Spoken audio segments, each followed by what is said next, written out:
ಕುಂದಾಪುರ ತಾಲೂಕಿನ ವಕ್ವಾಡಿ ದ್ಯಾಗಲಮನೆಯ ಆವರಣದ ಹೊರಭಾಗದಲ್ಲಿ ಅಪರೂಪದ ಜಿಂಕೆ ಬೇಟೆಯ ವೀರಗಲ್ಲು ಪತ್ತೆಯಾಗಿದ್ದು, ಇದು ಸುಮಾರು 9ರಿಂದ 10ನೇ ಶತಮಾನದ ಆಳುಪರ ಕಾಲದ ಶಿಲ್ಪವಾಗಿರಬಹುದೆಂದು ಪುರಾತತ್ವ ಸಂಶೋಧಕ ಹಾಗೂ ಉಡುಪಿಯ ಆದಿಮ ಕಲಾ ಟ್ರಸ್ಟ್ನ ಸ್ಥಾಪಕ ಸಂಚಾಲಕ ಪ್ರೊಫೆಸರ್ ಟಿ. ಮುರುಗೇಶಿ ತಿಳಿಸಿದ್ದಾರೆ.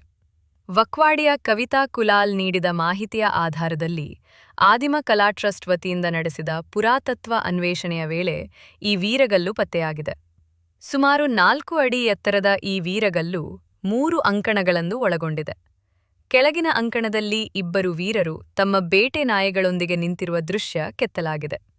ಮಧ್ಯದ ಅಂಕಣದಲ್ಲಿ ಕೊಂಬಿನ 2 ಜಿಂಕೆಗಳ ಚಿತ್ರಣವಿದ್ದು, ಒಂದರ ಕೊರಳಿಗೆ ಬಾಣ ಅಥವಾ ಈಟಿ ತಗುಲಿರುವ ದೃಶ್ಯ ಕಾಣಿಸುತ್ತದೆ. ಅದರ ಪಕ್ಕದಲ್ಲಿ ಇಬ್ಬರು ವೀರರ ಶಿಲ್ಪಗಳನ್ನು ಚಿತ್ರಿಸಲಾಗಿದೆ. ಅದನ್ನ ನನಗೊಂದು ಕಳಿಸ್ಕೊಡಿ. ಕಳಿಸ್ತಾರೆ ಬೈಟು ಎಲ್ಲ.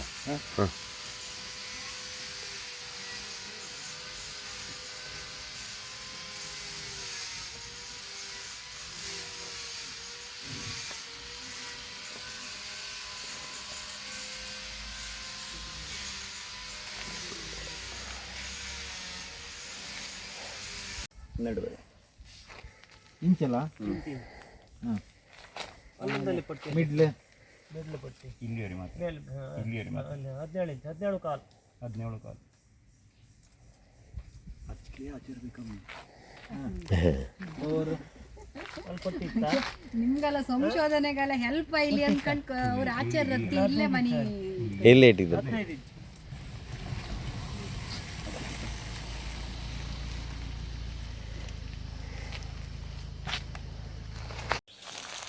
ನಾವೀಗ ಕುಂದಾಪುರ ತಾಲೂಕಿನ ದ್ಯಾಗಳಮನೆ ವಕ್ವಾಡಿ ಬಾಬು ಶೆಟ್ಟಿ ಮಾಸ್ಟರ್ ಮನೆಯ ಸಮೀಪದಲ್ಲಿ ಇದ್ದೇವೆ.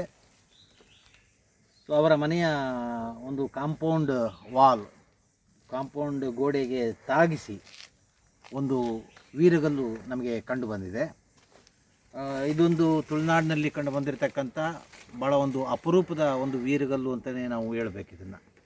ಈ ವೀರಗಲ್ಲಿನಲ್ಲಿ ಮೇಲೆ ನೋಡಿ ಒಂದು ಪಟ್ಟಿ ಇದೆ, ಮಧ್ಯಭಾಗದಲ್ಲಿ ಒಂದು ಪಟ್ಟಿ ಇದೆ, ಕೆಳಭಾಗದಲ್ಲಿ ಒಂದು ಪಟ್ಟಿ ಇದೆ. ಅಂದರೆ ಒಟ್ಟು 3 ಪಟ್ಟಿಗೆಗಳನ್ನು ಮಾಡಿಕೊಂಡು ಇಲ್ಲಿ ಶಿಲ್ಪಗಳನ್ನು ಚಿತ್ರಿಸಿರೋದನ್ನು ನಾವು ನೋಡ್ತೇವೆ. ಇಲ್ಲಿ ಕೆಳಗಿನ ಪಟ್ಟಿಯಲ್ಲಿ, ಈ ವೀರಗಲ್ಲಿನ ಕೆಳಗಿನ ಪಟ್ಟಿಯಲ್ಲಿ ಇಬ್ಬರು ವೀರರು, ಅವರು ಯೋಧರಲ್ಲ, ವೀರರು, ಅವರು 2 ಬೇಟೆ ನಾಯಿಗಳ ಜೊತೆಯಲ್ಲಿ ಬೇಟೆಗೆ ಹೊರಡ್ತಾ ಇರತಕ್ಕಂಥ ಒಂದು ಚಿತ್ರಣವನ್ನು ನಾವು ಕೆಳಗೆ ನೋಡ್ತಾ ಇದ್ದೇವೆ. ಮತ್ತು ಮಧ್ಯದ ಪಟ್ಟಿಗೆಯಲ್ಲಿ ಆ ಇಬ್ಬರು ಸೇರಿಕೊಂಡು ಜಿಂಕೆಗಳನ್ನು ಬೇಟೆ ಆಡ್ತಾ ಇರುವಂಥದ್ದು ಚಿತ್ರಣವನ್ನು ನಾವು ನೋಡ್ತಾ ಇದ್ದೇವೆ. ಮತ್ತು ಈ 2 ಜಿಂಕೆಗಳು ಇರ್ತಕ್ಕಂಥ ಜಿಂಕೆಗಳು, ಯಾಕೆಂದರೆ ಈ ಪುರದ ಈ ಅಭಯಾರಣ್ಯಗಳಲ್ಲಿ, ರಕ್ಷಿತ ಅಭಯಾರಣ್ಯಗಳಲ್ಲಿ ಈ ಕೊಂಬಿರ್ತಕ್ಕಂಥ ಜಿಂಕೆಗಳು ಅತ್ಯಂತ ವ್ಯಾಪಕ ಪ್ರಮಾಣದ ಇವತ್ತು ಕೂಡ ಇರೋದನ್ನು ನಾವು ನೋಡ್ತಾ ಇದ್ದೇವೆ. ಸೊ ಹಾಗಾಗಿ ಈ ಒಂದು ಏನು ದ್ಯಾಗಳಮನೆ ಈ ಏರಿಯಾದಲ್ಲಿಯೂ ಕೂಡ ಒಂದು ಕಾಲದಲ್ಲಿ ಈ ಕೊಂಬಿನ ಜಿಂಕೆಗಳು ವ್ಯಾಪಕವಾಗಿ ಇದ್ದು ಅಂತ ಕಾಣ್ತದೆ. ಸೊ ಅವುಗಳನ್ನು ಬೇಟೆ ಆಡ್ತಕ್ಕಂಥ ಈ ಚಿತ್ರಣವನ್ನು ನಾವಿಲ್ಲಿ ನೋಡ್ತಾ ಇದ್ದೇವೆ.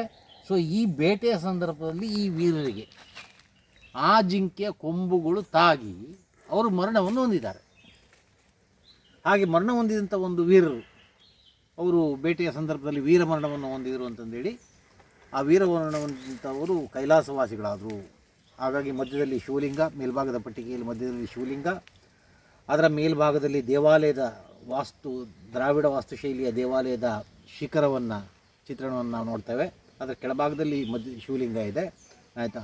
ಆ ಶಿವಲಿಂಗದ ಎಡ ಮತ್ತು ಬದಿಯಲ್ಲಿ ಇಬ್ಬರು ವೀರರು ಕೈ ಮುಗಿದು ಕುಳಿತುಕೊಂಡಿರ್ತಕ್ಕಂಥ ಒಂದು ಭಂಗಿಯಲ್ಲಿ ಅವರನ್ನು ತೋರಿಸಿದ್ದಾರೆ. ಇದು ಅತ್ಯಂತ ಸ್ಪಷ್ಟವಾಗಿ ಆ ವೀರ ಮರಣವನ್ನು ಹೊಂದಿದಂಥ ವೀರರು ಅವರು ಶಿವನ ಪಾದವನ್ನು ಸೇರಿದರು, ಆಯಿತಾ, ಕೈಲಾಸವಾಸಿಗಳಾದರು ಎನ್ನುವಂಥದ್ದನ್ನು ಸಾಂಕೇತಿಕವಾಗಿ ಚಿತ್ರಿಸಿರೋದನ್ನು ನಾವಿಲ್ಲಿ ನೋಡ್ತಾ ಇದ್ದೇವೆ, ಆಯಿತಾ.